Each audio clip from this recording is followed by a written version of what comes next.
নমস্কার বন্ধুরা, আমি পারমিতা। আমার ইউটিউব চ্যানেলে আপনাদেরকে স্বাগত। আজ আমি আপনাদেরকে দই পটল খুব সহজ পদ্ধতিতে বানিয়ে দেখাবো। আশা করি আপনাদের ভালো লাগবে। আর ভিডিওটা যদি ভালো লেগে থাকে তাহলে নিশ্চয়ই যেতে যেতে সাবস্ক্রাইব করে দেবেন, শেয়ার করবেন, কমেন্ট করবেন। চলুন আজকে রান্নাটা স্টার্ট করা যাক। আজকে আমি দই পটল বানানোর জন্য পটল নিয়ে নিয়েছি 500 গ্রামের মতন, যেগুলো হালকা করে আমি ছাড়িয়ে নিয়েছিলাম।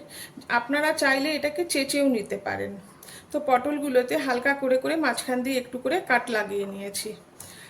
এরপরে এর মধ্যে আমি নুন, হালকা করে নুন আর অল্প হলুদ, কেননা এটা যদি এখন ভাজবো আমি, হলুদ যদি বেশি দিই তাহলে তেলটা কালো হয়ে যাওয়ার চান্স থাকে।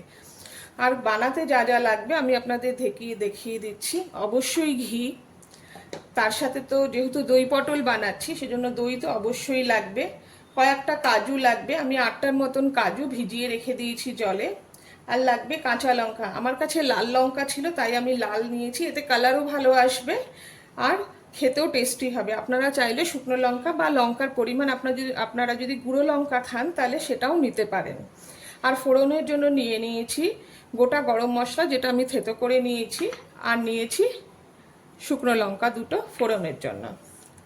চলুন তাহলে রান্নাটা শুরু করা যাক। প্রথমে যেটা করব, আমি পটলগুলোকে নুন এবং হলুদ মাখিয়ে নেব।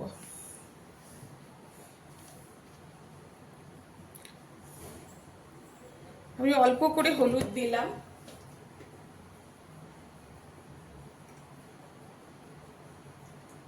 এবং নুনও খুব সামান্য পরিমাণে দিলাম।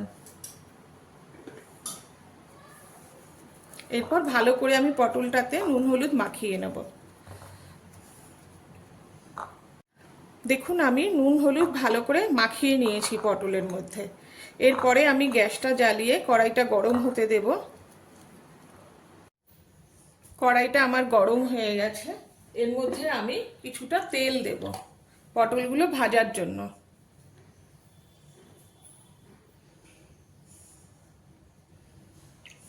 মোটামুটি 2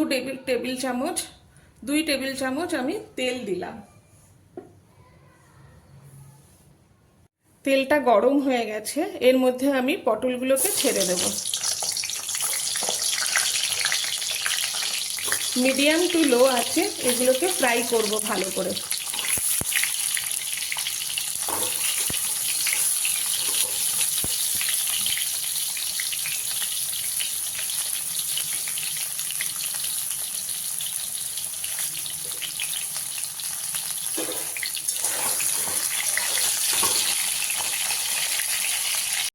পটলটা ভালো করে ভাজা হয়ে গেছে, এবার আমি পটলগুলোকে তুলে নেব।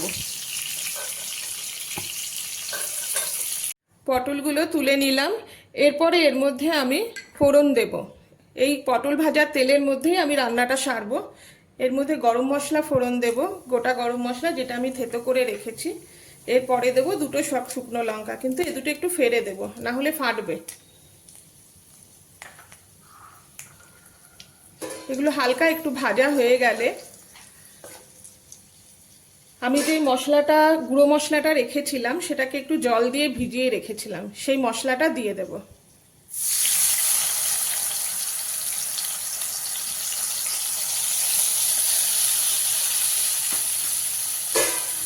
মশলাটা দিয়ে একটু ভাজতে দেব, মশলাটা জাস্ট একটু কষাবে, একটু কষানো হবে। বন্ধুরা, মশলাটা ভালো করে ভাজা হয়ে গেছে, এর মধ্যে আমি এবার পরিমাণ মতন হলুদ দিয়ে দেব।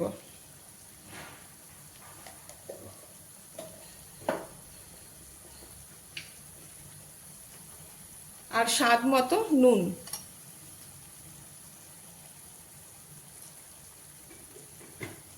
দিয়ে আবারও আমি মশলাটাকে কষতে দেব। মশলাটা ভাজা হয়ে তেল ছেড়ে গেছে। যখন মশলাটা কষানো হচ্ছিল তখন আমি কাজু আর দইটাকে ভালো করে মিক্সিতে পেস্ট করে রেখে দিয়েছিলাম। এই পেস্টটা এর মধ্যে এখন দিয়ে দেব।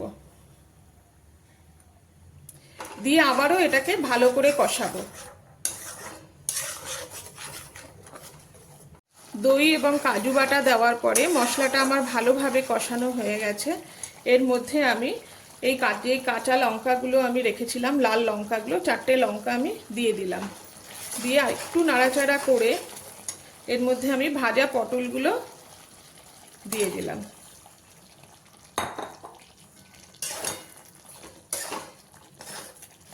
এবার আমি কম আছে এটাকে কিছুক্ষণ রান্না হতে দেব।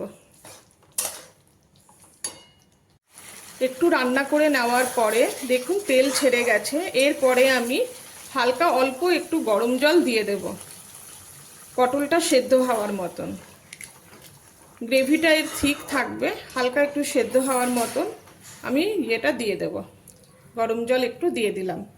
এরপর এটাকে ঢাকা চাপা দিয়ে মিডিয়াম আঁচে এটাকে সেদ্ধ করে নেব।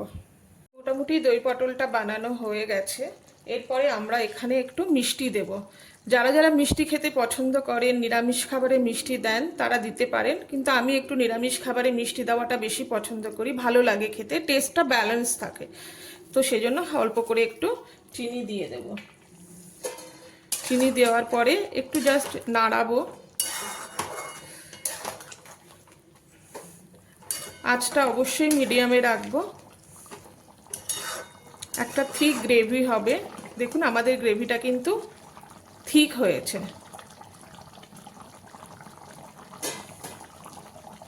এবার আমি পটলটা নামিয়ে নেব, দই পটলটা নামিয়ে নেব। তার আগে একটু 1 চামচ ঘি দিয়ে দেব। ঘি দিলে নিরামিষ খাবারে খুব সুন্দর একটা গন্ধ আসে। এবার আমি গ্যাসটা বন্ধ করে দিলাম। দই পটলের রেসিপিটা বানানো হয়ে গেছে। বন্ধুরা, খুব সহজ এবং সরল পদ্ধতিতে আমি এটা দেখালাম। যদি আপনাদের ভালো লেগে থাকে রেসিপিটা বানাবেন এবং আমাকে কমেন্ট করে জানাবেন। রেসিপিটা ভালো লেগে থাকলে অবশ্যই সাবস্ক্রাইব করে দেবেন, শেয়ার করবেন, কমেন্ট করবেন।